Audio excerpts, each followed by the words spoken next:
coisas na vida, elas não são boas nem são más. Elas simplesmente são. O meu olhar, o meu entendimento é que pode fazer com que para mim elas sejam boas ou para mim elas sejam más. Uma dívida não é boa nem é má. Depende de como você encarar. Uma doença não é boa nem é má. Depende de como você encarar. Pode encarar como um momento de introspecção e um desafio que você vai transpor. E isso muda tudo. Muda o seu jeito de estar na vida. Eu vou te dar um outro exemplo. Entrando na intimidade, meu sogro, pessoa que eu amo de paixão, há 13 anos atrás foi diagnosticado com uma cardiopatia severa.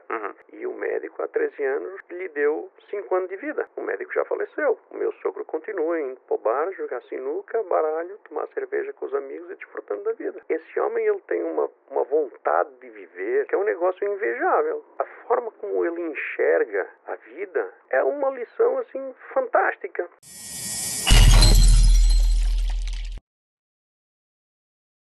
Alô, galera do Desenvolva-se Cast, bem-vindos a um episódio ultra importante aqui do nosso canal, episódio 55, se eu não me engano, e hoje eu quero fazer uma pergunta, assim, já para chegando, como que você tem olhado para o seu dinheiro? Como que você tem encarado a sua vida financeira?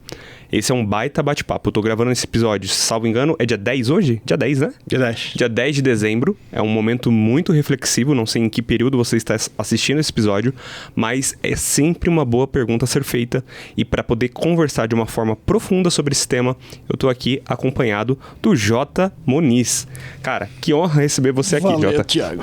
Muito obrigado pelo convite. Vai ser um papo bem gostoso. Vai ser um papo bem gostoso. Se você já se ligou aí, deu pra perceber que esse sotaque não é de carioca, não é de alguém que mora no Espírito Santo, é um sotaque meio português ali da Europa. Olha só, deixa eu apresentar pra vocês um pouquinho aqui o José. O Jota, ele é casado com a Evelyn, tem 51 anos de idade. Isso aí. Quer aproveitar já pra mandar um beijo pra sua esposa? Te amo, amor. Obrigado. Sabe por que eu faço isso? Às vezes o convidado vem aqui, esquece de mandar beijo, aí chega em casa, dorme no sofá, é sempre um problema. Então é melhor já deixar garantido. Ele é empreendedor praticamente desde berço, com especialização em gestão financeira, e ele é educador financeiro, além disso é CEO da Cabe no Meu Bolso. Isso aí. Ou seja, é um cara de peso pra gente começar a conversar um pouquinho sobre vida financeira. Vamos lá. Mas conta um pouquinho pra galera, quanto tempo você tá no Brasil? Cara, eu tô no Brasil tem 29 anos. Eu com 22 anos vim passar umas semanas de férias no Rio de Janeiro.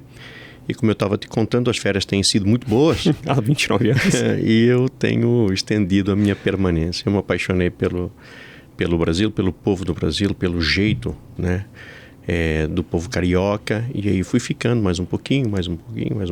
E aí migrei do Rio de Janeiro para São Paulo, já morei em Santos. E agora moro no interior e sou muito feliz aqui no Brasil. Eu adotei o Brasil como meu país, né? Minha moradia, meu lugar de fazer negócios, o lugar de ter minha família. Eu tenho 3 filhas brasileiras. Que legal. E eu acho que eu não saio daqui por nada deste mundo. Uau, que fantástico. Quais os nomes e idade delas?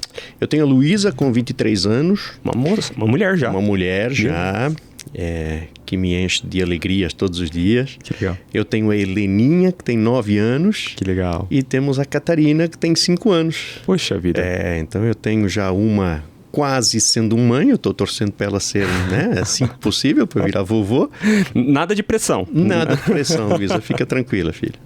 E temos a Catarina na outra ponta, né, bem na infância, né. Sim. E a Heleninha que está com aquela idade gostosa, que já faz um monte de coisa com o pai, já toca violão comigo, que legal. Né, já anda a cavalo comigo, então é uma idade muito bacana. Boa, Jota. Cara, fiquei muito feliz. Quem nos apresentou foi uma pessoa conhecida, querida em comum, né? O Alex Rocha, um abraço. E deu muito match na hora que a gente começou a conversar sobre o tema que você domina, junto com o meu tema de desenvolvimento pessoal. Eu falei, bom, a gente precisa conversar um pouquinho no Desenvolva-se Cast. Então, galera, aproveita, né? Porque ele vai viajar, vai voltar lá pra terra dele a férias daqui a alguns dias. E eu falei, cara, tem como gravar com a gente e tal. E ele aceitou, veio de longe, viajou 170 quilômetros, que segundo ele não é nada, né? Mas ele veio pra cá só pra gravar com a gente. Tô muito feliz de ter você aqui. Eu já quero entrar no assunto que você domina. Em 2020, na pandemia, eu vi uma matéria que saiu salvo engano, foi na Exame, na Jovem Pan, saiu em alguns lugares, que 55% dos brasileiros não tinham R$200 para poder ter ali para uma reserva, alguma coisa, se acontecesse alguma emergência, precisasse de um remédio, de um medicamento, e aquilo me assustou muito, até porque eu já passei por aquilo pessoalmente falando, e a dado momento da minha vida eu precisei prestar atenção nessa área financeira para começar a crescer, não só profissionalmente, mas também nas finanças, porque não adianta você ganhar, hoje você tem uma dívida, sei lá, hoje você ganha um salário de R$1.400 e está endividado, aí amanhã você passa a ganhar R$10.000, se você não mudar a forma que você encara o dinheiro, você vai continuar endividado, só que num patamar muito maior. Isso. Quando eu olho para isso, eu me assusto, né? Porque a gente conversando antes, inclusive, tem um número assustador do Brasil, eu até trouxe ele aqui. Cerca de 72,5 milhões de brasileiros estão endividados, ou seja, isso representa cerca de 53% do Brasil. Isso é muito grande. Como que você, profissional dessa área, que tem inclusive um negócio nesse nicho, enxerga tudo isso? Cara, eu enxergo isso com muita preocupação, extrema preocupação. Né? Os números são avassaladores. Como você falou, nós temos mais de 72 milhões de pessoas com o CPF negativado. Elas estão inadimplentes e impedidas de contrair crédito por um preço que faça sentido. Né? Existe muito crédito para inadimplente, mas com uma taxa de juros que não faz o menor sentido. Sim, né? sim. Nós temos um cenário, de acordo com o IBGE, de metade das famílias brasileiras com uma renda per capita em torno de R$1.000. Sim. Né? E sem acesso a crédito, né? Enfrentar qualquer despesa fora do orçamento, né? Se torna muito difícil. Sim. Né? Então, os números nos deixam muito preocupados. Mas mais do que os números, o impacto das dívidas na vida das pessoas é o que me preocupa mais. E aqui eu falo sobre dois aspectos, né? Ou com duas fontes, na verdade. Uma fonte são as pesquisas que nós temos feito, né? Eu tenho colaborado há muitos anos com o Instituto Locomotiva em pesquisas que medem o impacto das dívidas na vida das pessoas, e o segundo é a minha própria experiência, porque como empreendedor eu tive o infortúnio de quebrar duas empresas. Sim. E isso me levou para um estado de inadimplência durante algum tempo. Então eu conheço bem a realidade do inadimplente e conheço bem o impacto que essas dívidas tiveram em mim, e pelas pesquisas esse impacto é o mesmo que tem nos demais brasileiros. Então assim, mais de 90% das pessoas endividadas afirmam que se preocupam muito com as dívidas. Você tem um contingente imenso, 80 e poucos %, que falam que têm problema em dormir por conta das dívidas. Perdem o apetite, têm problema de relação familiar e relações no trabalho, e por conta disso as empresas perdem produtividade, e essas pessoas se tornam itinerantes nos empregos, né? Porque elas acreditam que nunca estão bem, quando na verdade é o estado emocional delas que fica completamente desregulado. Sim. Então o impacto que as dívidas têm na vida do brasileiro é algo extremamente preocupante e que pode ser considerado quase que um problema de saúde pública, viu, Tiago? Então Fantástico. É um troço muito pesado. Fantástico. Esse ponto que você está trazendo é muito interessante, porque eu gosto muito de citar e provocar a galera que desenvolve esse cast a entender qual que é a causa raiz do problema que aquela pessoa está vivendo. Então perceba que você falou o nível de profundidade, né? A pessoa talvez esteja endividada, e aí com isso ela não consegue fluir bem no trabalho, e aí na hora que ela volta para casa ela não consegue estar bem pessoalmente falando, porque as suas emoções estão em fiapos ali, né? E aí isso vira um efeito rebote em tudo, isso mesmo. Né? E acaba levando para um buraco que, poxa, é extremamente difícil da pessoa conseguir identificar isso sozinha, mas para isso você está aqui hoje para nos ajudar a entender esses pontos. E andando, né, caminhando por essa linha, onde que você acredita que começa essa questão do endividamento da pessoa? Qual que é o ponto de partida? Vamos lá. Nós temos diversos perfis de pessoas endividadas, tá? Nem todo mundo se endivida pela mesma razão. Nós temos pessoas que até são bastante conscientes do ponto de vista financeiro, sim, mas elas tiveram um percalço na vida, um problema de saúde, perderam o emprego na pandemia, né? Foram afetadas por alguma crise, e isso as levou, né, por sobrevivência ou para sobreviver, a contrair algum tipo de de empréstimo, usar qualquer tipo de crédito ou não conseguir pagar as suas contas e ela se transformou num inadimplente. Sim. Tá? Essa é uma. Mas o que nós vemos com mais frequência é o consumidor que não entende muito bem, né, o poder, tanto positivo quanto negativo, do crédito. Uhum. E acaba utilizando muito crédito para consumo. Tá? As causas começam nas próprias emoções. Né? Você tem uma população que não tem um conhecimento de educação financeira, né?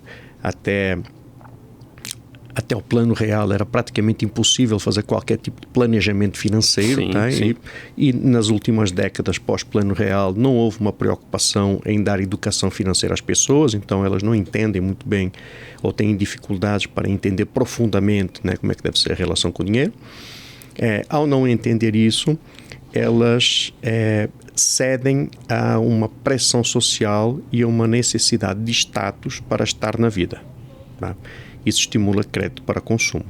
Então, todos nós temos necessidades que, na verdade, são grandes desejos e acabamos utilizando o crédito para realizá-los. Né? Então, em termos práticos, casa, celular, carro, viagem. É isso aí. É onde você mora, o carro que você dirige, é o celular que você usa, que tem que ser da maçãzinha, porque senão você não faz parte do grupo bacana, é o tênis que você usa, é o restaurante que você frequenta, é o lugar para onde você foi de férias com a tua família, tá?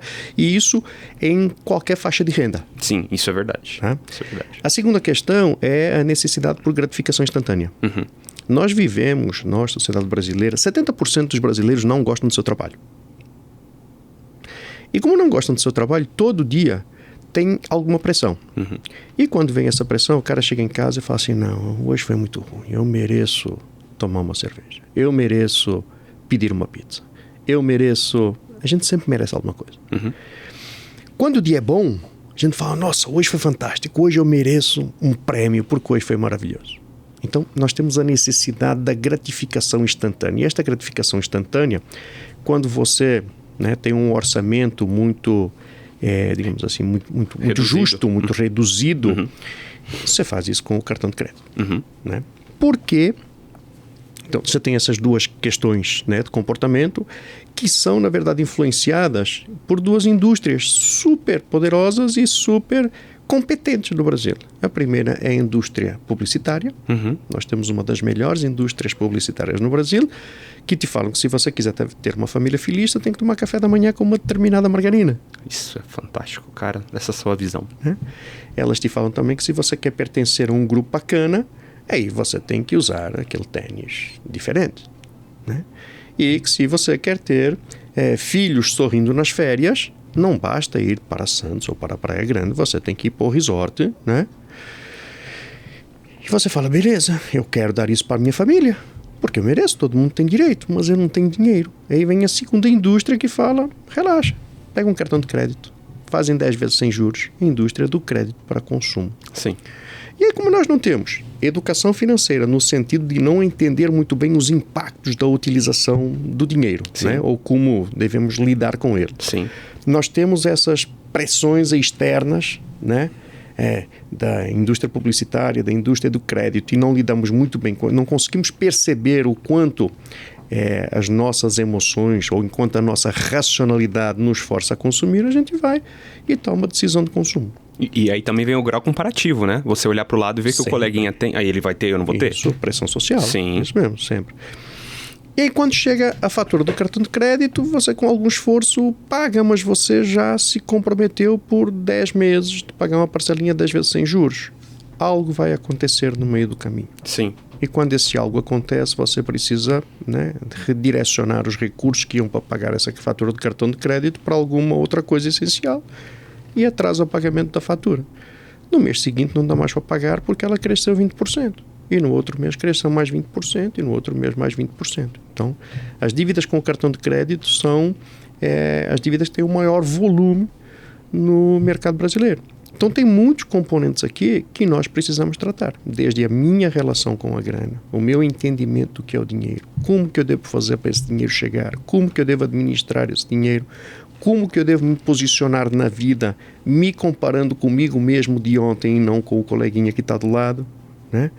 Tem um espectro muito grande de temas que precisam ser debatidas para que o consumidor brasileiro administre melhor a sua vida. A vida. Porque dinheiro é igual a horas de vida. Tá? Então, vamos tentar explorar os temas que você elencar, tá? Deixando para outras horas os temas que não conseguimos acertar hoje. Cara, se o estúdio deixasse aqui, se as meninas deixassem ali, a gente passava até uma meia-noite falando sobre esse negócio aqui, porque fácil. É fantástico. Eu preciso fazer um pouquinho desse papel, fazer um pouco desse papel da pessoa que está ouvindo a gente agora e está falando, não, peraí. Então, é possível eu conseguir conquistar aquilo que eu gostaria, aquilo que é um desejo, mas sem me endividar, sem passar por todos esses perrengues, financeiramente falando. Ou seja, é possível eu conseguir manter a sanidade enquanto eu estou trabalhando, tocando a minha vida, né? Resolver as minhas dívidas e conseguir ainda lá na frente conquistar esses bens que eu desejo, de certa forma? Acredito que sim. Todos nós temos com um conjunto de talentos e no mercado sempre tem alguém disposto a pagar pelos nossos talentos. Raramente nós conseguimos ter uma consciência plena de quais são esses talentos e de como monetizar isso. Sim. Mas isso me dá a oportunidade de falar também que a realização dos teus desejos não pode vir através da utilização de crédito para consumo, e sim pela monetização desses talentos que você tem e pela geração de novas fontes de receita. Isso é absolutamente possível para qualquer pessoa. Qualquer pessoa. Passa por uma mudança de modelo mental, de crenças, né? Nós somos levados a acreditar também que a única fonte do dinheiro precisa ser o trabalho árduo, e isso não é necessariamente verdade. Eu não conheço ninguém que tenha enriquecido à custa de trabalho árduo, e por enriquecer eu não estou falando em quantidade de dinheiro, mas estou falando em conquistar a liberdade de poder fazer o que quer sem ter vendido, né, essas horas de vida futuro para um instrumento de crédito. Sim. Tá? Então, sim, é possível com um entendimento pleno da relação com o dinheiro e com um planejamento financeiro, você conquistar, né, um conjunto de coisas que você acha até que estão para além das suas possibilidades, né, ao longo do tempo. Algo que nós precisamos de fato mudar é a nossa vontade de antecipar os desejos usando crédito, porque o crédito faz com que nós gastemos muito dinheiro só para pagar o preço do próprio dinheiro. Nossa, isso é fantástico. Se você não entendeu, eu sugiro você voltar a essa última parte, porque isso é fantástico. Eu separei aqui, a galera do Desenvolva-se Cast já está acostumada comigo, sabe que eu sou cristão e compartilho alguns princípios. Você também é cristão, também, né? Legal. Tem um texto que Jesus ensinou sobre administração, e eu quero ouvir a sua visão sobre ele. Está lá em Lucas 14, do 28 ao 30, que diz assim: Pois qual de vós, querendo edificar uma torre, não se assenta primeiro a fazer as contas dos gastos para ver se tem com que acabar? Para que não aconteça que, depois de haver posto os alicerces, e não podendo acabar, todos os que verem a obra, né, que começou, passem na frente e comecem a escarnecer, dizendo: Este homem começou a edificar uma torre e não pôde acabar. Como que você vê esse princípio aqui ensinado? Cara, esse princípio fala sobre planejamento de qualquer coisa que a gente quer fazer. E é importante que a gente faça planejamento da nossa vida. Sim. Não é só financeiro. Não. Mas as finanças são um instrumento, são um elemento extremamente importante da nossa vida. Você pegou aí as escrituras sagradas. Eu tenho um amigo meu que é pastor, que ele fala para mim: Muniz, existem 2.000 referências ao dinheiro da Bíblia Sagrada. Sim. Não tem um outro tema que tenha tantas referências. Sim. Né? Dada tanta importância, né, do dinheiro, da grana para o ser humano. Sim. Então, esse texto nos fala que é fundamental, antes de iniciar qualquer passo, que a gente tenha um mínimo de planejamento para entender se vai conseguir executá-lo ou não. Sim. Né? E isso deve acontecer com a sua vida. Veja, todos nós temos sonhos. Ter sonhos é legítimo para todo mundo. Nós viemos para este mundo para desfrutar de tudo que ele nos dá. Verdade. Né? E não para viver sob pressão, sob sofrimento, que é o que acontece com a maioria das pessoas. Verdade. Tá? Então, você tem o direito de ter os teus sonhos. Mas você precisa criar um caminho para chegar nesses teus sonhos, ao invés de os antecipar à custa de venda de tempo futuro. É verdade. Né? Eu vou repetir, até do ponto de vista financeiro, até o plano real, era praticamente impossível fazer qualquer tipo de planejamento financeiro. Então, nós somos uma sociedade que tem muito pouco tempo de estabilidade econômica, que é a baseline, permite você planejar como vai adquirir as coisas, né? Precisamos agora aprofundar esse aspecto cultural de ter a disciplina para dizer, olha, estes são os meus sonhos, quanto que esse sonho custa? Esse sonho custa tanto, tá bom, o que é que eu preciso fazer para chegar de onde eu estou hoje até este sonho? Sem queimar a etapa, né? Sem queimar a etapa. Se você ter queimar a etapa, você pode queimar a etapa. A indústria te estimula a queimar a etapa, né? Não é à toa que se fala aqui né, comumente que, cara, só se vive uma vez. Sim. Essa dívida depois o Muniz do futuro resolve. É isso aí. É isso aí. A gente faz isso. Para quê? Para antecipar o desejo. E bater a meta de venda da empresa. Para antecipar o desejo. Eu quero as coisas, eu quero agora. Eu mereço. Eu mereço, eu posso, e a indústria está falando que eu posso, tem crédito aqui, eu vou utilizar porque todo mundo utiliza. A gente precisa sair dessa rodinha do hamster, né, para um espectro onde nós temos as rédeas da nossa vida financeira na mão, em que eu sei o que eu quero, me custa tanto, e o caminho para chegar lá passa por isto aqui. Eu tenho o meu mapa, né? Eu tenho um exercício que eu faço com os meus mentorados, que é o MAR, o mapa da aceleração do resultado, que te fala exatamente, olha, qual é o teu propósito na vida, né? Uma coisa mais essencial, né? Porque você está aqui, quais são as coisas que são realmente importantes para você? Sim. Né? O que é que você já fez que foi muito legal e o que é que você fez que não é legal e você não deve repetir? Né? Quais são as ferramentas que você já tem, quais são aquelas que ainda precisa alcançar para atingir o sonho grande? Fantástico. E o sonho grande é essa coisa, né? São todos esses sonhos ao longo da vida. Não, cara, eu quero fazer uma viagem para a praia com a minha família, eu quero fazer uma viagem internacional. E o sonho grande não precisa ser aquela coisa para daqui a 5 anos, não. Assim, em março eu quero levar a minha família para Beto Carreiro. Tá bom, vamos ver se dá. Planeja. Bota na ponta do lápis. Vamos ver o que é que precisa fazer para isso. Né? Qual a disciplina que eu devo seguir, né? O que é que eu preciso fazer? Né? Porque aí você começa a criar caminhos que são caminhos que não vão atentar contra você. O caminho fácil nunca é bom. E o caminho fácil é o caminho do cartão de crédito. Esse caminho nunca é bom, cara. Né? O preço é alto, né? A não ser que você já tenha ali um superávit, né, na sua composição orçamentária. Não, eu ganho 10, gasto 3, ou gasto 7, tem aqui mais 3 que eu posso, né, eventualmente colocar no cartão, parcelar, porque eu já tenho esta folga. Aí tudo bem. Tá? Mas se você não tem, e a maioria das pessoas não sequer tem essa consciência do quanto sobra, qual é a relação do peso das despesas em relação àquilo que elas ganham, né? Então, se você não tem essa consciência, cara, faz o planejamento. Bota na ponta do lápis. Né? Ninguém morreu por fazer planejamento. Não. Mas muita gente já passou maus bocados por não planejar, né, as aquisições que faz. Cara, você sabe que esses tempos eu precisei tapar o ralo. Eu acabei de casar, eu casei agora em março. Parabéns. Obrigado. Enfim, e aí eu sempre administrei as minhas finanças. Depois que eu quebrei, eu aprendi muita coisa dos princípios financeiros e, poxa, cresci bastante nesse aspecto.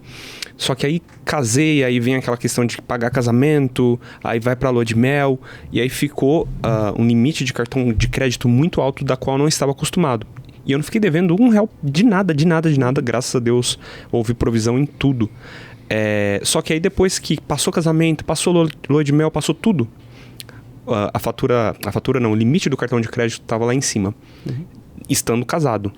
Só que houve uma troca lá em casa. Eu tenho formação em psicologia Sou de humanas, minha esposa, ela é engenheira. Então ela adora planilha, ela adora previsibilidade. Cara, eu falei, vamos fazer uma troca? Fica com você? Ela topou porque ela gosta muito. Só que o que aconteceu?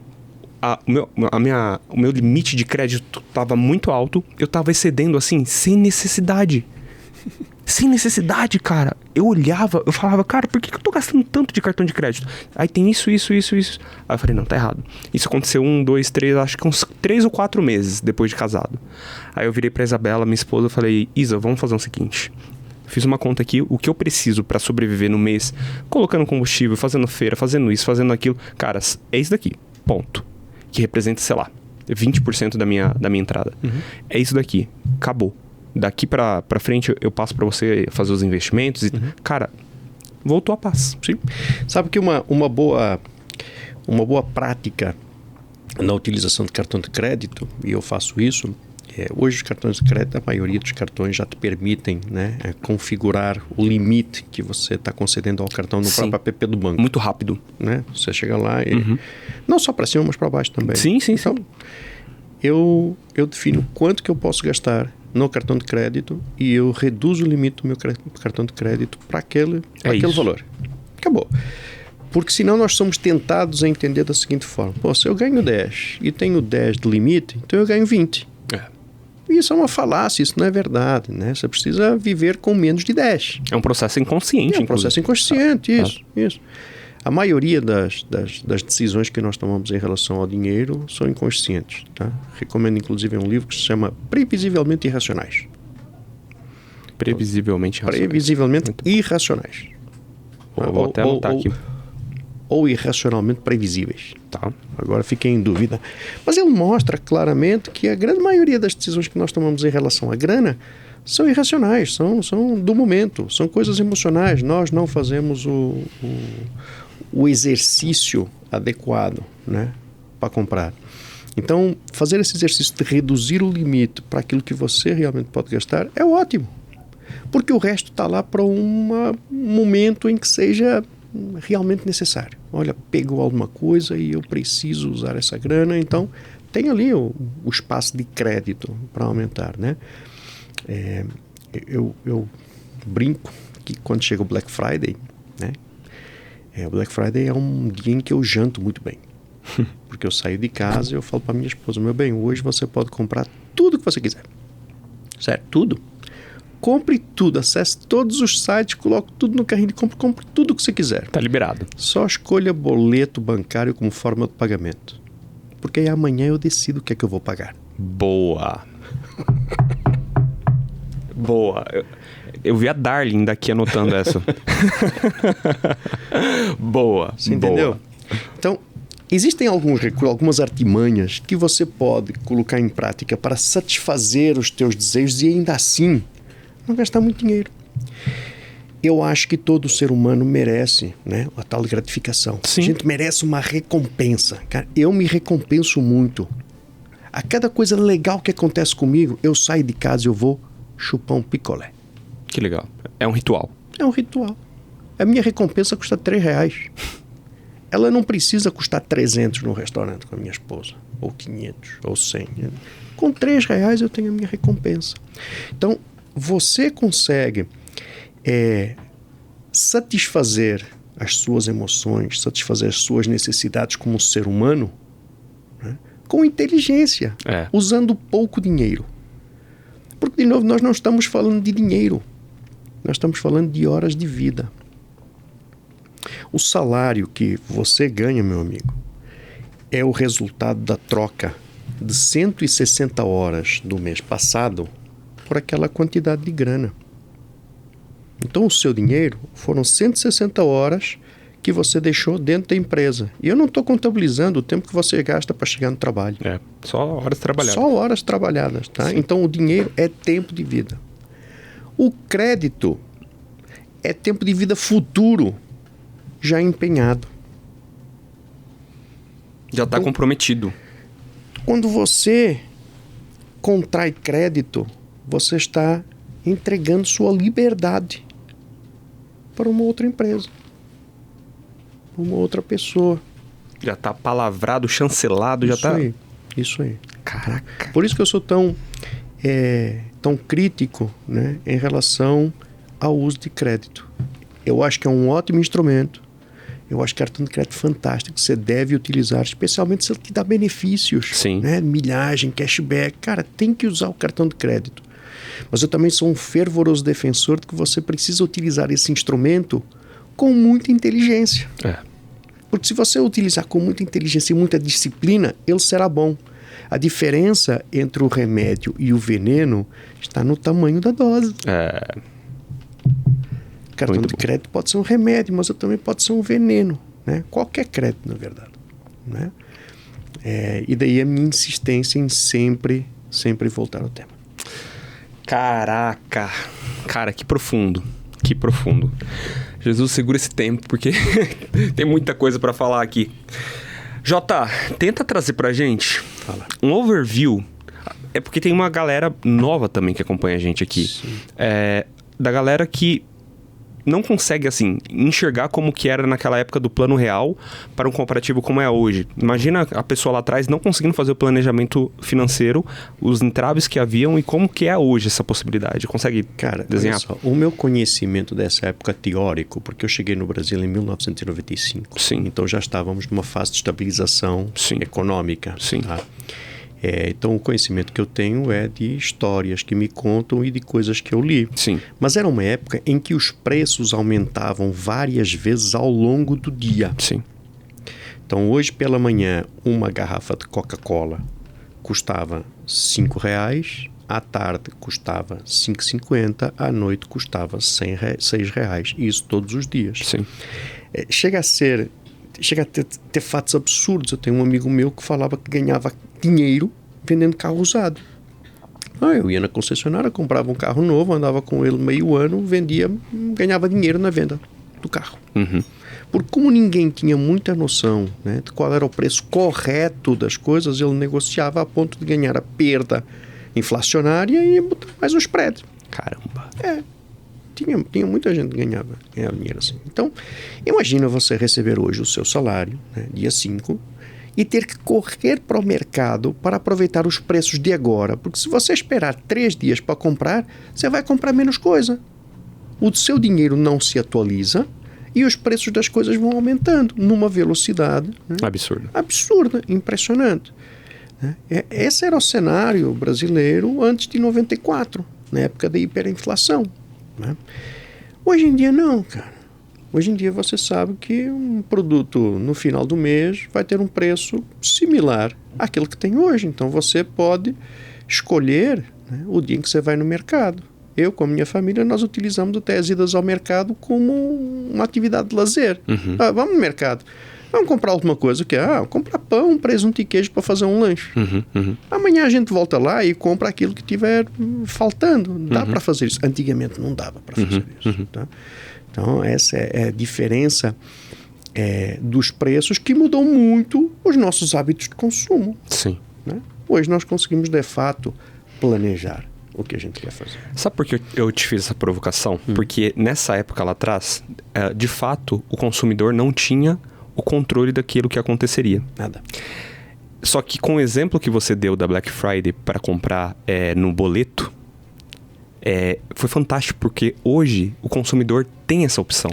Cara, agora nessa Black, eu falei para minha esposa, a gente vai fazer uma viagem e eu tinha olhado um pouquinho antes o preço da hospedagem. Vamos supor, a hospedagem naquele lugar tava, um exemplo, R$1.000. Na semana da Black Friday tava tipo 1.800, quase R$2.000. No dia, então, foi para 2.000 e lá vai bolinha. Eu falei, não, tem alguma coisa errada aqui. Aí você espera, aquele negócio baixa, e aí você não foi na onda da manada. Ou seja, é uma questão de autocontrole, né, cara? Claro. E hoje você tem um número infinito de instrumentos. Olha, tem um serviço nosso chamado Descontão no Bolso, que todos os dias publica via WhatsApp um conjunto de produtos na internet que estão com promoção imperdível. Caramba. Você tem comparadores de preço, que você pode pegar num produto e dizer assim, vamos ver qual foi a variação desse preço, né? Black Friday, na essência, é muito legal, mas ao longo do tempo ele foi sendo utilizado para vender coisas por metade do dobro. né? Um pouco antes do Black Friday, o lojista aumenta o preço das coisas para depois dar 50% de desconto e vender pelo mesmo preço. Mas você tem os comparadores que te permitem ver a evolução do preço desse negócio ao longo do tempo. Você sempre tem alternativas àquilo que você deseja, né? Que é muito diferente também de há 30 anos atrás, num mundo onde não existia internet. Luísa, minha filha de 23 anos. Quando você nasceu, não existia internet. E papai fazia compras sem internet, tá? Estava conversando com a minha mãe no outro dia, né? Falando com ela no WhatsApp. Falei, mãe, olha que maravilha. Hoje em dia a gente fala com vídeo, de graça, todos os dias ou várias vezes por dia. É verdade. Quando eu cheguei no Brasil, eu me deslocava até a Telerge, lá no Rio de Janeiro, para conversar com a minha mãe 5 minutos e gastar R$100. Nossa. E eu falava com ela uma vez por mês. Nossa. Porque R$100 naquela época não muito são os R$100 de hoje. Muito dinheiro. Então, hoje nós temos à nossa disposição, no nosso smartphone, um mundo inteiro de opções. Sim. Se quisermos consumir.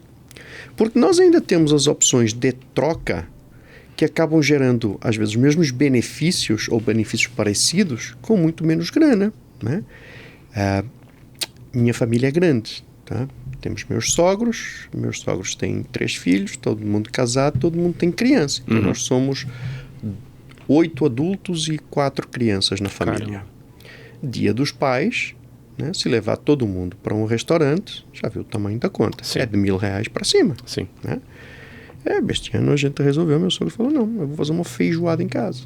Ele fez 7 litros de feijoada. Nossa. Um panelão, porque ele cozinha muito bem, gosta de cozinhar muito. Panelão de feijoada. Todo mundo se deliciou com feijoada, tomando, bebendo aquilo que queria. Tomei vinho, cerveja. Né?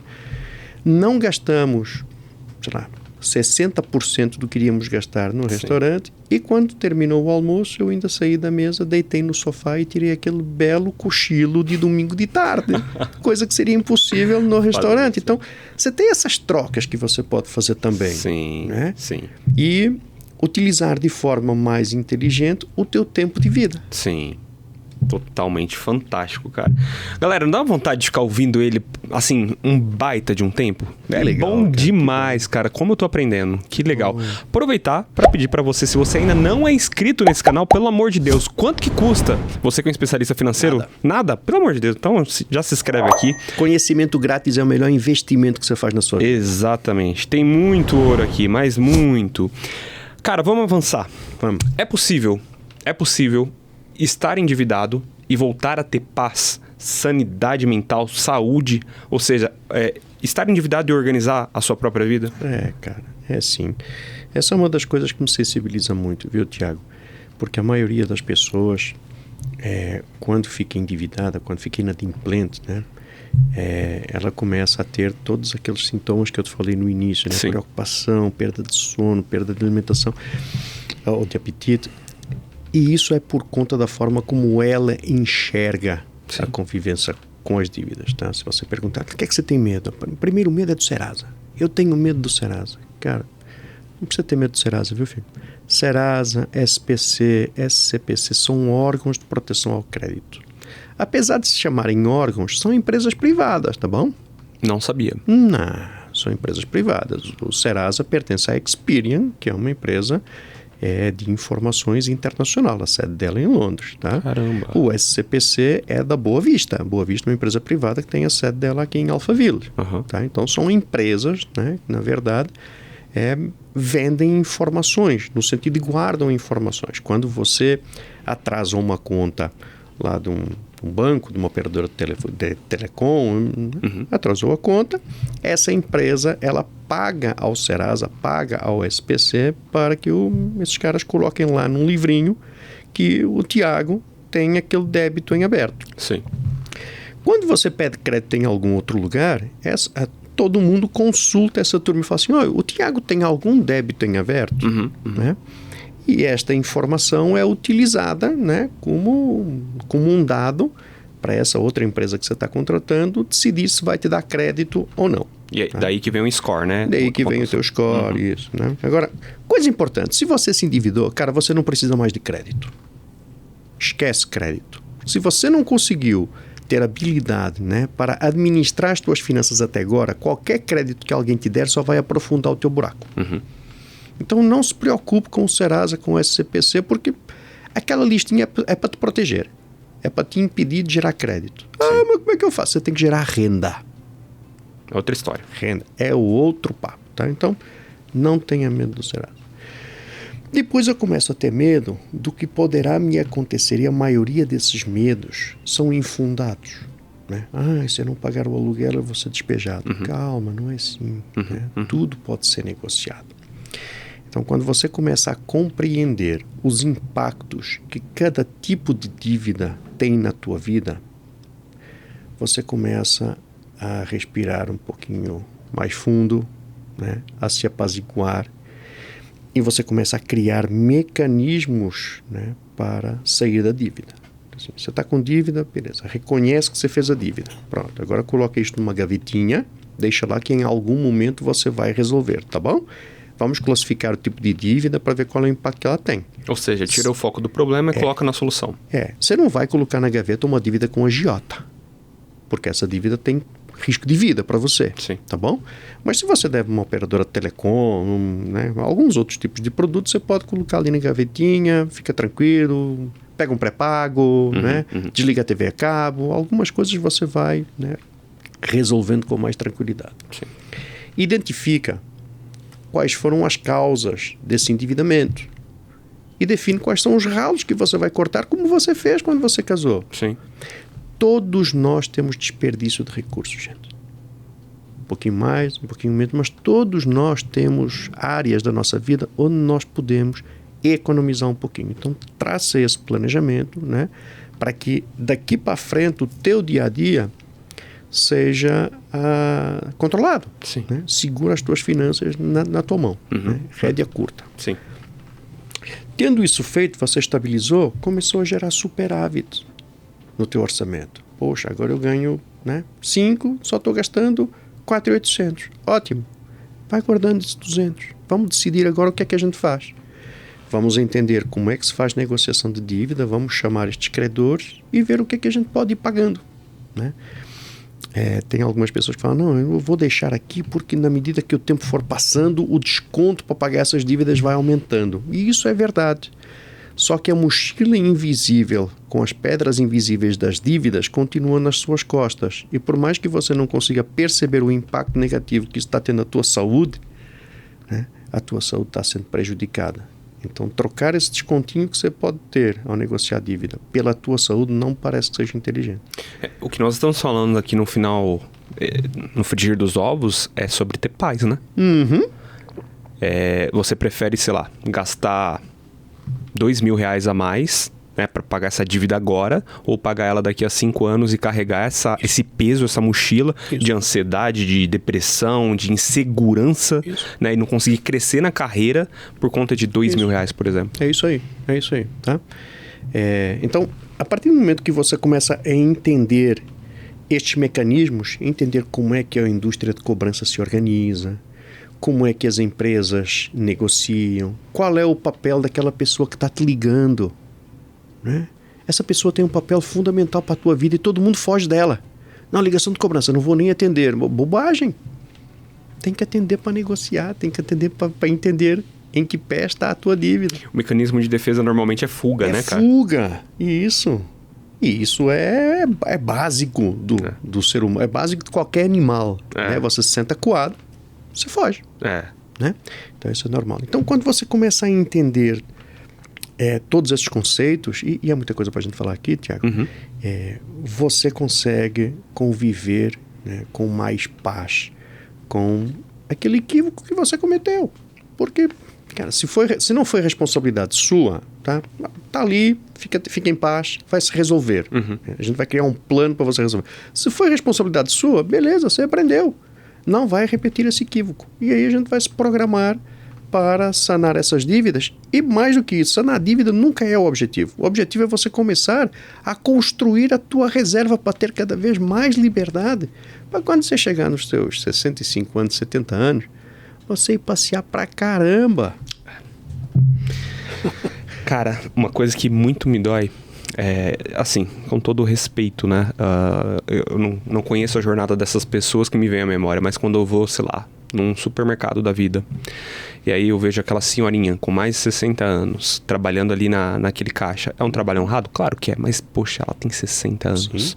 Um senhor ali sendo abastecendo o carro, sendo frentista, né? Cara, eu paro pra pensar, eu falo, cara, se essas pessoas tivessem tido essa oportunidade, né, que a galera da minha idade hoje tem, de ter essa projeção de futuro, de construir, é uma coisa que me pega muito. Como que vai ser a minha, entre aspas, melhor idade? Eu vou estar vivendo essa vida de fato ideal, ou eu vou estar pagando a conta da minha indisciplina de agora de 30 anos, cara? Isso mesmo. É um bom ponto pra gente começar a pensar aqui, galera. Você pode decidir entre disciplina e arrependimento. Um dos dois você terá. Fantástico. Eu também. Ou é disciplina agora, ou é arrependimento no futuro. Não tem alternativa. Eu prefiro ter disciplina agora, cara. Ah, mas sempre dá? Não. Veja, a nossa vida não está nas nossas mãos. O imponderável é muito grande. Sim. Pouca coisa está nas nossas mãos. Quem de nós consegue adicionar 2 minutos ou 2 segundos à sua vida? Ninguém. Fazer um fio de cabelo crescer, esquece. Ninguém esquece. Então tem o imponderável. Mas entendendo que existe o imponderável, dentro daquilo que dá para eu controlar, eu gosto de fazer minhas escolhas olhando o longo prazo. Tá? Olhar o longo prazo muitas vezes te traz desafios. Eu estou passando por um desafio muito grande agora. Eu investi todos os meus recursos no cabo do meu bolso, com a missão de, né, ter serviços que ajudem a galera a utilizar melhor o seu dinheiro, ou seja, fazer compras mais inteligentes e a negociar suas dívidas também com mais inteligência. Tá? Então, hoje eu passo por um momento de alguma restrição financeira porque eu fiz um investimento na minha empresa, né? Mas olhando o futuro. Sim. Né? Quando esta empresa aqui começar, de fato, quando você começar a negociar suas dívidas no cabo do meu bolso ou a comprar suas coisas lá nos grupos do Descontão no Bolso, a empresa vai crescer e, no longo prazo, a minha velhice, né, a minha melhor idade será de mais conforto do que aquela que eu teria se estivesse limitado a um salário, né, a uma relação de trabalho mais formal, mais comum. Cara, você falando, assim, a minha cabeça, ela acho que as minhas sinapses neurais, elas ficam em êxtase. De verdade, porque se a gente para pensar, o sistema já tá contra a pessoa. Sim. Né? O sistema de aposentadoria, por exemplo. Uhum. Cara, será que a galera da minha idade, 30 anos, 31 anos de idade, vai se aposentar nesse modelo que a gente tem hoje? Uhum. Então, perceba, tudo tá colaborando contra você. Se você não aprende as estratégias, né, para ter essas poucas coisas que dá para ter a rédea nas suas mãos, cara, lá na frente vai dar muito ruim. Meu pai tem 75 anos de idade e ele não teve essa educação financeira. Com certeza lá atrás ele não teve a oportunidade de ouvir um podcast como esse. E ele foi entrando nessa onda de consumo, se aposentou com seus 60 e pouquinhos anos de idade, e aí passou a ficar em casa, não tinha ali um propósito de vida definido depois que se aposentasse, né? E um descontrole financeiro. E, cara, meu pai se aposentou sendo segurança patrimonial, que fica em estação e etc. Ele não tem uma aposentadoria grande. Perfeito. Aí, até o momento que eu cheguei nele e falei, pai, vamos começar a cuidar do seu dinheiro? Porque toda vez faltava. Eu falei, cara, não é possível. Meu pai não ganha muito, mas também não é pra faltar. O que tá acontecendo? Aí eu comecei a mostrar um ajustezinho aqui, um ajustezinho ali. E assim, graças a Deus, hoje meu pai tem uma reserva ali, se acontece alguma coisa. Mas, cara, quantas pessoas que a gente conhece hoje que tá passando por, literalmente, apuros. E aí o filho tem que aparecer. E aqui tá sendo uma oportunidade pra você parar pra aprender essas... Por que eu chamo de estratégia? Tem aquele livro, A Arte da Guerra. Uhum, fala sobre estratégia. Claro. E temos um inimigo aqui em comum. A gente luta diariamente contra o marketing, né? Que tá dizendo que pra gente ser feliz tem que ter o iPhone 16, tem que ter uma casa XPTO, tem que fazer a viagem dos sonhos. A gente tem inimigos, cara. E se a gente não aprende a contornar esses pontos de ataque, nós estamos perdidos. Uhum. A verdade é essa. Mas bora lá, bora avançar. Como fazer então? Vamos para a prática. Como que eu faço na prática para negociar minhas dívidas? Tô endividado, tô ruim. Qual que é o primeiro passo? O primeiro passo é você entender quais são as suas dívidas. Né? Você tem que levantar cada uma delas e aí classificá-las em nível de risco. Tá. Você tem algumas dívidas que elas causam risco à tua vida. Dívida com a agiota, por exemplo, é uma delas, né? Esta aqui você tem que pagar logo. Depois você tem algumas dívidas que elas causam algum risco patrimonial. Um financiamento de um imóvel, né? Talvez os impostos de uma empresa, então o financiamento de um carro, que se você não pagar, você vai perder o bem, e não é só perder o bem, você acaba tendo prejuízo de tudo aquilo que você já pagou, né? Sim. Então é desperdício. Aí você tem algumas outras dívidas que elas não representam, né, um grande risco. Essas aí você vai lidar de uma forma diferente. Então primeiro conhece as suas dívidas, vamos classificar em cada uma em seu nível de risco e vamos nos atualizar para entender qual é o tamanho de cada uma delas e qual é a velocidade em que cada uma delas vai crescer. Tá? Aí você tem um mapa de como é que está a tua vida. A segunda coisa que você faz, ou talvez seja a primeira antes desta, é para de contrair dívida. Fecha a torneira. Fecha a torneira. Fecha a torneira. Não tem alternativa. É a disciplina. Né? Você tem o direito de não fazer, tá? Mas disciplina ou arrependimento, você escolhe. Então, para e começa a viver o teu dia a dia, né? Dentro dos teus recursos. Para isso é importante que você faça um retrospecto também, pega nos últimos 3 meses e lança tudo numa planilha ou num software de gestão financeira. Hoje tem tanta ferramenta. Gratuita, cara. Inclusive, né? Gratuita e que não te dá trabalho nenhum, porque já se conecta no teu banco, baixa automaticamente o extrato, já faz a classificação automática da maioria dos lançamentos. Então, hoje em dia é muito fácil, tá? Mas tem essa visão dos últimos 3 meses de para onde foi a sua grana. Sim. Quanto entrou, quanto saiu. E desde que saiu, para onde foi a sua grana? E isso vai te ajudar a entender onde que eu estou disposto, né, a disciplinar um pouco mais para reduzir. Né? Em qual linha? Na linha de restaurante? Em qual linha? Na linha de combustível, porque eu passei muito final de semana? Em qual linha? Na linha de... sei lá, compras, as assinaturas que eu tenho de TV, porque eu tenho Disney, Netflix e Amazon, e tenho um monte de assinatura que não é necessário. Sim. Então, onde você vai cortar? Você decida se quer cortar ou não. Mas o interessante ou o necessário é que você faça um conjunto de cortes que faça com que resulte numa sobra, né? A maior sobra possível dentro daquele teu cenário. Certo. Com essa sobra, você já pode começar a pensar em chamar esses teus credores, né, especialmente daqueles que têm um nível de risco maior para menor, e ir negociando. E aí é atender a ligação da menina do call center e falar com ela, né, como se ela fosse sua consultora. Cara, é importante nós entendermos o papel dessa turma hoje, né, na negociação de dívidas.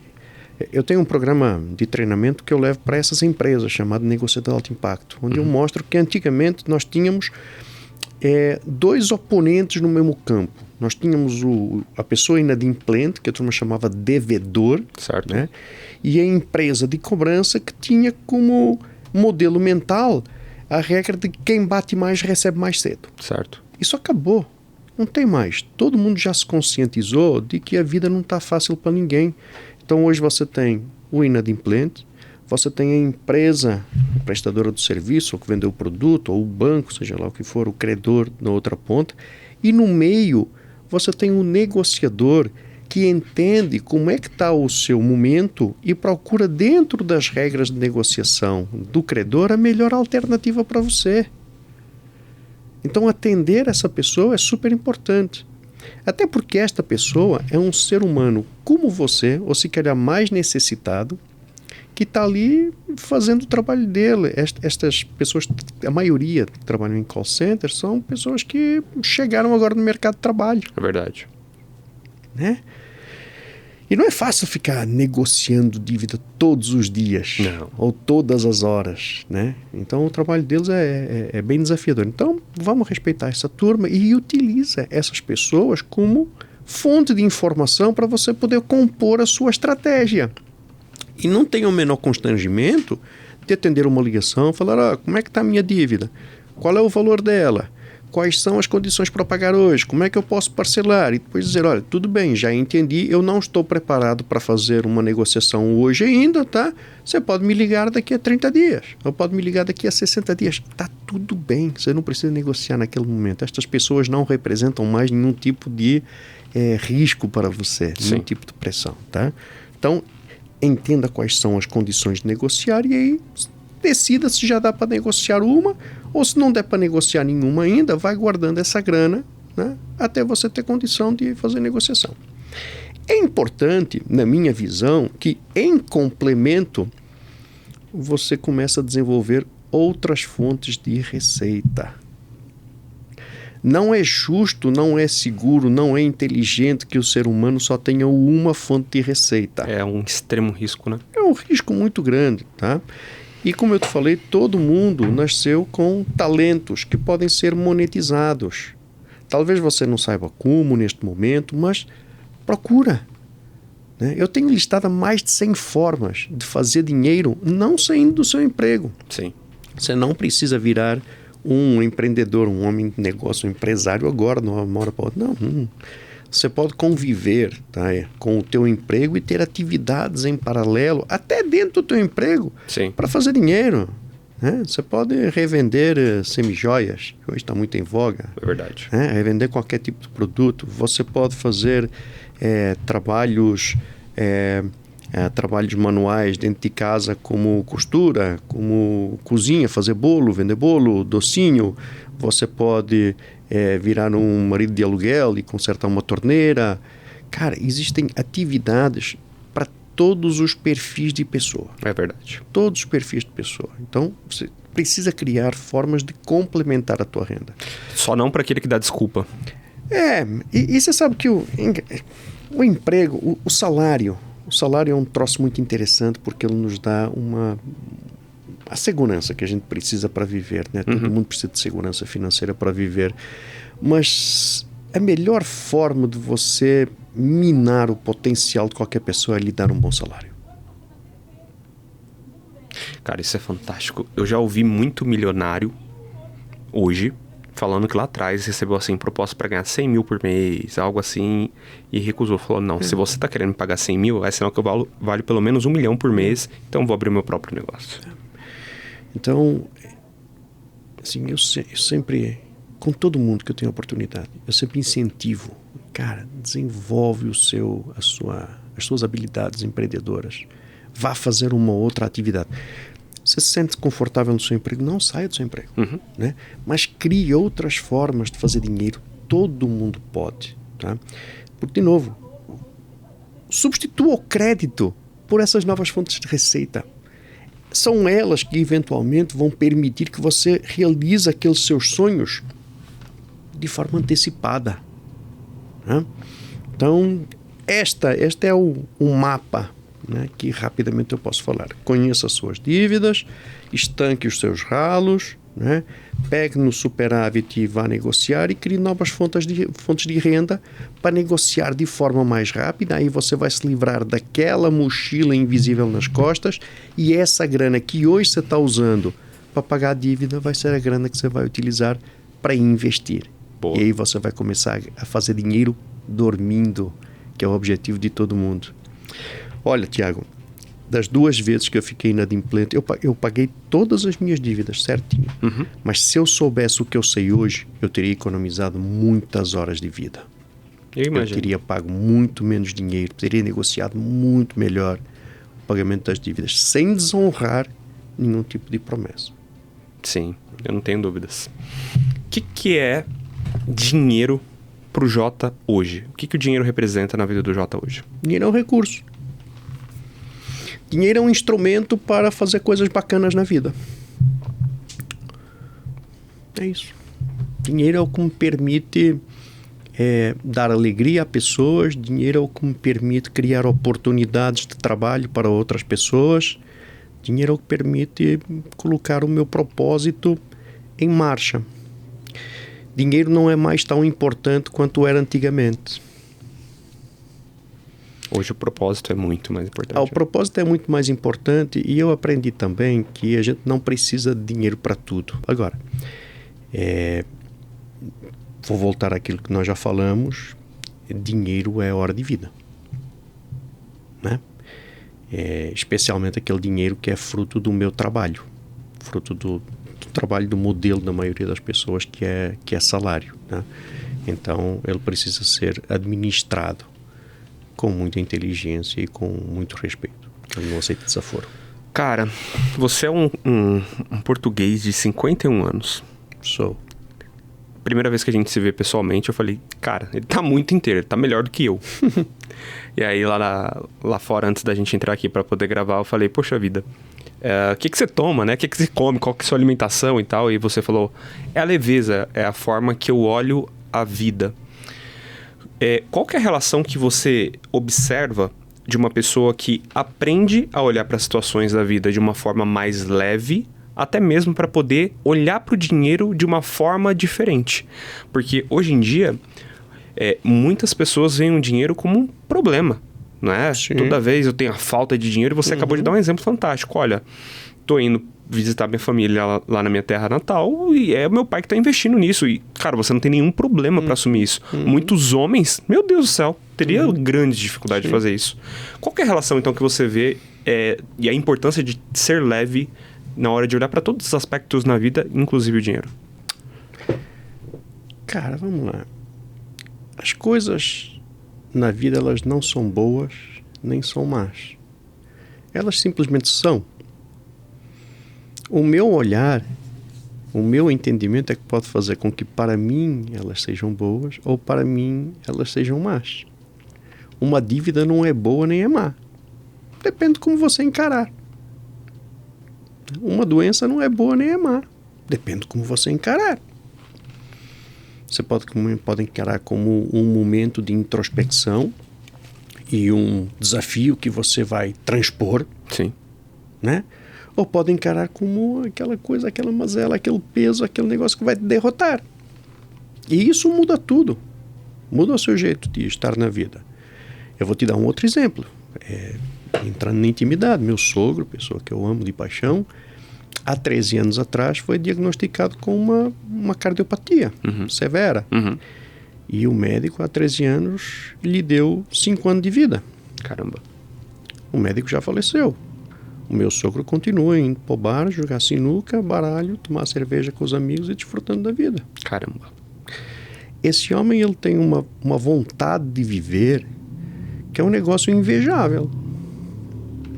A forma como ele enxerga, né, a vida é uma lição assim fantástica.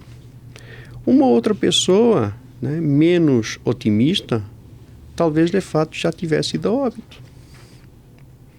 E o fato é o mesmo, tem uma cardiopatia severa. De vez em quando é internado, de vez em quando tem pressão baixa, de vez em quando tem algumas intercorrências.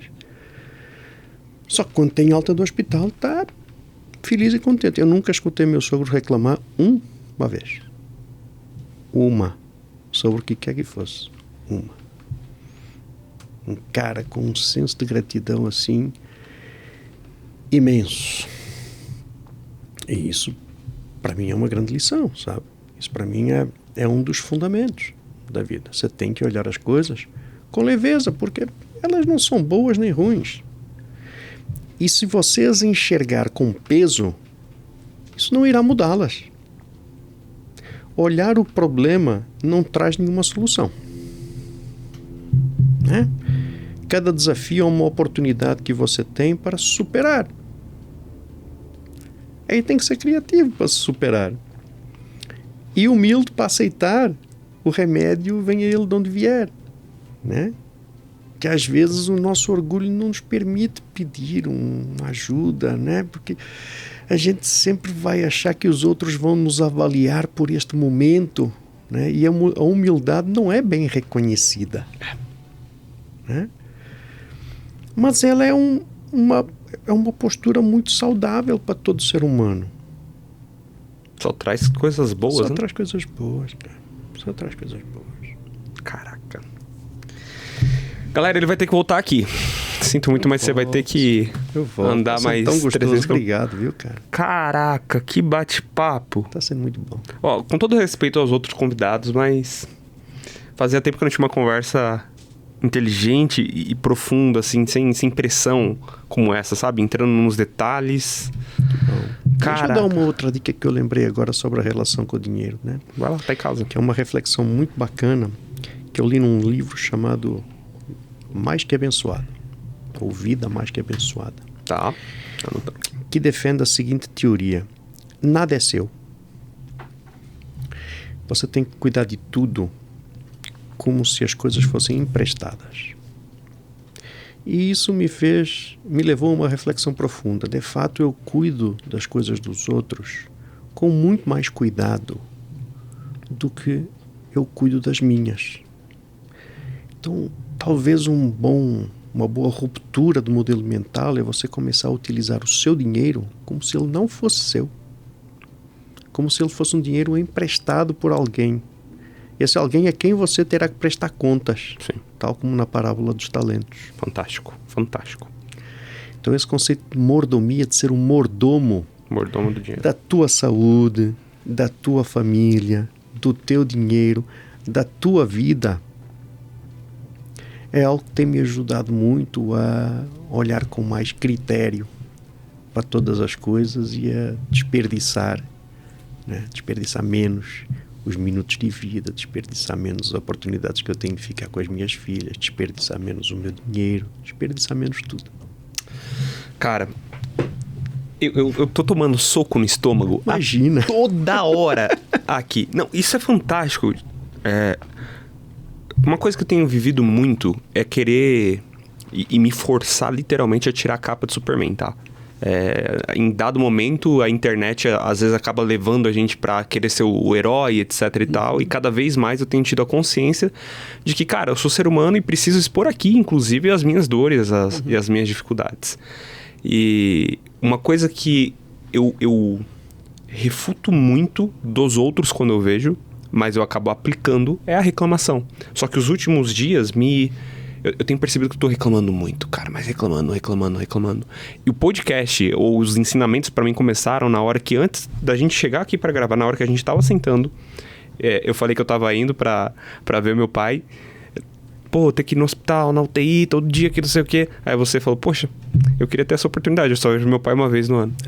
Cara, que aprendizado, bicho. Que aprendizado. Que bom. Cara, eu fico maluco. Eu chamo isso de logística do céu. Eu te fiz o convite no sábado, você aceitou de bate-pronto. Isso é muito raro de acontecer. Nossa, mas é um privilégio estar aqui, cara. Cara, é um presente. Eu sinto um cuidado, literalmente, pra poder o Thiago de hoje, de 31 anos, aprender, ter esse sacode na vida, aprender, crescer e continuar evoluindo. Se eu tô aprendendo, galera, pelo amor de Deus, eu espero que você aí também esteja vendo seus pontos aí de atenção para continuar crescendo e evoluindo. Fantástico, Jota. Você vai ter que voltar. Fala um pouquinho do teu negócio, um pouquinho do teu business, como que ele atua. Eu quero saber daquela parte lá do desconto, mas quero saber também da Cabe no Meu Bolso. Como que ela funciona? Cabe no Meu Bolso é uma startup de impacto social. Tá bom. Nós fundamos essa startup movidos pela missão de ajudar os brasileiros a se livrarem das suas dívidas da melhor forma possível. Então, ele se materializa num site onde os consumidores podem acessar, informando o CPF e a data de nascimento. Nós temos convênio com algumas empresas do mercado, não com todas, e aí nós buscamos nessas empresas, nos sistemas dessas empresas, se existe alguma conta atrasada vinculada a esse CPF, né? Se houver essa conta atrasada, nós já negociamos antecipadamente o pagamento à vista com maior desconto. Normalmente é à vista com maior desconto. Se o valor desse pagamento ainda assim for muito acima das possibilidades do consumidor, o consumidor pode enviar uma contraproposta para o credor através da nossa tecnologia. E a nossa tecnologia fica negociando com os sistemas do credor, né, até conseguir encontrar uma alternativa que se encaixe naquele valorzinho, naquele orçamento mensal que o consumidor tem. Isso nem sempre é possível, tá? Sim, isso via plataforma? Via plataforma. Tá. Nem sempre é possível. Mas sendo possível, então o consumidor pode ali firmar a sua negociação, nós chamamos de acordo, né, com o credor, e nós depois ficamos ajudando o consumidor, lhe mandando os boletos para pagamento, lembrando da data de vencimento, né, deixando ele atrasar, então fazendo toda a gestão daquela negociação. Então, o Cabe no Meu Bolso nasceu para atender este pedacinho né, essa jornada do consumidor de se livrar com as dívidas. Certo. E aí nós lançamos recentemente um novo serviço que é o Descontão no Bolso, que é para ajudar o consumidor a usar melhor o seu dinheiro, ou seja, comprar as coisas que ele quer comprar, só que com mais desconto. Nós monitoramos os maiores sites da internet brasileira todos os dias, identificamos um conjunto de promoções que estejam adequadas, que realmente sejam promoções de produtos bem avaliados, vendedores confiáveis, e distribuímos isso em grupos do WhatsApp. Então, se você está a fim de receber no seu WhatsApp ofertas, promoções todos os dias, acessa lá Descontão no Bolso, é descontos.cabonomeubolso.com.br. Aí você entra num dos grupos do WhatsApp e todos os dias vai receber aí Que fantástico. as melhores ofertas da internet brasileira. Isso chega por nicho? Como que chega? Não, hoje isso chega de forma geral, nós não temos grupos nichados ainda, tá? Como eu te falei, isso aqui entrou em produção tem 30 dias, 40 dias. Mas o que é legal, recente. Porque às vezes você vê uma coisa que para você não faz sentido agora, mas você sabe que uma outra pessoa... Sim, né? sim. Você pode distribuir e em algum momento pode fazer sentido, você procura no grupo e chega lá na oferta do passado, está lá registrado, não vai embora nunca. Exato. Tá?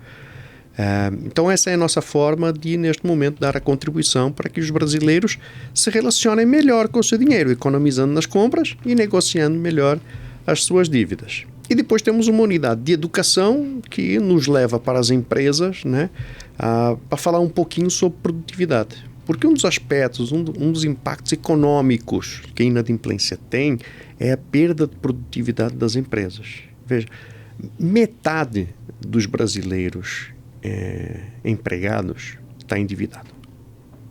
Metade dos brasileiros empregados tem algum problema. Tá? Então, se você não está endividado, o cara do seu lado vai estar precisando de alguma coisa. E isso impacta muito a produtividade das empresas brasileiras. Tem um estudo que afirma que as empresas têm perdas de até 15% na sua produtividade. Nossa. Por conta, né, da forma como os seus funcionários lidam com as dívidas, preocupação, sono, né? Então, uma pessoa endividada, ela tem 13%, 13 vezes mais chance de ter uma noite mal dormida do que uma pessoa não endividada. Nossa. Tem de 3 a 4 vezes mais chance de procurar um outro emprego por se sentir insatisfeita do que uma pessoa não endividada. Sim. 8 vezes e meia mais chance de atrasar a entrega de tarefas do que uma pessoa não endividada. Então, isto aqui causa um problema imenso. Sim. Nós temos um núcleo de educação que vai nessas empresas com palestras e com mentorias para ajudar essas pessoas a enxergarem a dívida de uma forma mais leve e com isso continuarem, né, tendo a sua produtividade garantida e tendo, obviamente, o seu emprego garantido, o seu sustento para a família garantido. Fantástico. Adorei. Se você pudesse dar um conselho para um jovem de 20 e poucos anos, 25, 30 anos de idade, qual conselho que você daria como se fosse para um filho teu? Cara, nunca abra mão dos seus sonhos. Nunca. Sob hipótese alguma. Você pode até segurá-los na gaveta durante algum tempo, porque o momento pode não ser muito propício, mas sempre procure realizar aquilo que queima no seu coração. Né? Aquilo que queima no teu coração, mesmo se você estudar sem ter consciência, isso aqui é o teu propósito de vida. Viver com propósito é uma das coisas mais deliciosas que tem. Isso é verdade. Já te falei há pouco que 70% dos brasileiros não está feliz com o seu trabalho. Eles não conhecem o seu propósito. Essas pessoas vivem no automático. Sabe? Chega a ser um crime. Então, entenda quais são os seus sonhos e vá atrás dele. Se você achou esse bate-papo, ouvi-lo de uma forma tão inteligente, tão sábia, e ele está com 51 anos de idade, ele estava me falando ainda há pouco lá fora que o propósito dele é educar as pessoas, gerar conhecimento, educação, tirar desse perfil de devedor, negociar as dívidas e fazer a pessoa crescer financeiramente, ter uma vida saudável em todas as áreas. Cara, ser livre. Ser livre. Fantástico, fantástico, fantástico, fantástico. Antes de te agradecer, onde que a galera te encontra nas redes sociais? A galera me encontra no Instagram e no TikTok sob o nome J. Moniz, né? Me encontra no LinkedIn. J escrito ou só? J, tudo escritinho, né? por extenso, J. Muniz. E me encontra no LinkedIn, né, com o meu nome de verdade, que é José Muniz. José Muniz. Muniz com O. Boa. J é só artístico. É só artista. Jota, quero te agradecer. Falou, cara. Obrigado. Foi um bate-papo fantástico, Foi de verdade. Me ajudou muito, muito, muito. E eu não tenho dúvidas que ajudou a você também. Então, eu já quero aproveitar para te pedir uma coisa novamente. Se você ainda não é inscrito, aproveita agora, se inscreve no canal. Pega esse link, compartilha com aquela pessoa que você tanto ama. Tá ouvindo agora no finalzinho do ano, no comecinho do ano. Já pega, fala, cara, 2025 vai ser diferente. Escuta esses princípios, porque isso daqui vai te ajudar nesse ano. Manda para essa pessoa, manda no grupo da família, da igreja, da empresa, de todo mundo, porque vai te ajudar, tá bom? Valeu, até o próximo episódio. Um abraço.